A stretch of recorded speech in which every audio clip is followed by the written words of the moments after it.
దేశంలో ఎక్కడ లేకపోయినా సరే కేరళంలో ఉన్నది మా పార్టీ, ఎగురుతాంది మా ఎర్ర జెండాని ఘనంగా చెప్పుకునేటోళ్ళు ఎర్రన్నలు.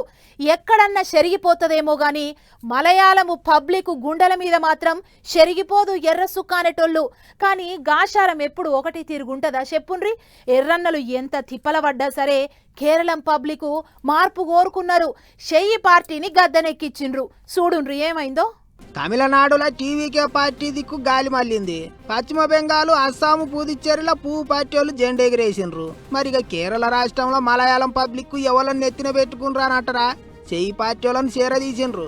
ఇది వరకు 2 మాలకలు ఎర్రజెండా పార్టీ వాళ్ళని గెలిపించిండ్రు. కానీ ఈసారి మార్పు కోరుకుండ్రు వాళ్ళు కూడా. అందుకే చెయ్యి పార్టీ వాళ్ళ కూటమికి గట్టిగా గుద్దిండ్రు ఓట్లు. 100 సీట్లకు ఎక్కువనే ఇచ్చిండ్రు. ఇన్నొద్దులు దేశంలో ఒక్క రాష్ట్రంలోనన్నా ఉన్నది అనుకుంటున్న ఎర్రజెండా పార్టీని మొత్తానికే ఖాళీ చేసిండ్రు. ఇక అటు గెలిచినందుకు కేరళ రాష్ట్రంలో ఎట్లా చెయ్యి పార్టీ వాళ్ళ సంబరాలు గట్టిగానే ఉన్నాయి. కానీ మన దిక్కు కూడా ధూమ్ధామ్ చేసిండ్రు కాంగ్రెస్ లీడర్లు.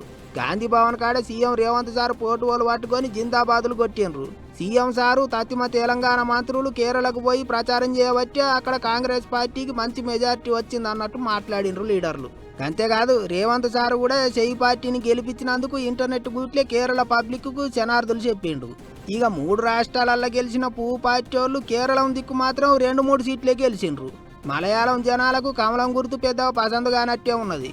అయితే కేరళలో ఓడిపోయినా సరే 3 రాష్ట్రాలలో గెలిచిండ్రు కాబట్టి వచ్చే ఎలక్షన్లలో తెలంగాణలో సుద్ద దుమ్ము లేపుతాం అంటారు కాషాయ లీడర్లు. కేరళలో గెలవగానే ఈ కాంగ్రెస్ వాళ్ళు గేమ్ చేంజర్ అట రాష్ట్ర ముఖ్యమంత్రి. దేని గేమ్ చేంజరు? ఒక్క గెలవ 5 రాష్ట్రాలు ఎన్నికలు జరిగితే ఒక్క రాష్ట్రంలో గెలిస్తే గేమ్ చేంజర్ అని ఫ్లెక్స్లు అనుకుంటారు. మరి తమిళనాడు పోతుంది, తమిళనాడు ప్రచారం చేసిండు, అస్సాం ప్రచారం చేసిండు, పుదుచ్చేరి ప్రచారం చేసిండు. ఏడవే మరి గేమ్ చేంజర్ ఏడవే అక్కడ నీ గేమ్ పనిచేయలేదు ఆడ. అంటే గెలిస్తే సంఖ్యలేదు నాకు వేసుకుంటారు అన్నట్టు. ఏదో సినిమాలో ఐటమ్ సాంగ్ ఉంటుంది, సినిమాలో సక్సెస్ అయితే ఐటమ్ సాంగ్ సక్సెస్ అని చెప్పి వాళ్ళు నా సాంగ్ ద్వారా సక్సెస్ అయింది, నా సాంగ్ ఐటమ్ సాంగ్ కూడా 22 పరిస్థితి వాళ్ళు. మరి ఏమవుతుందో ఏమో చూడాలి.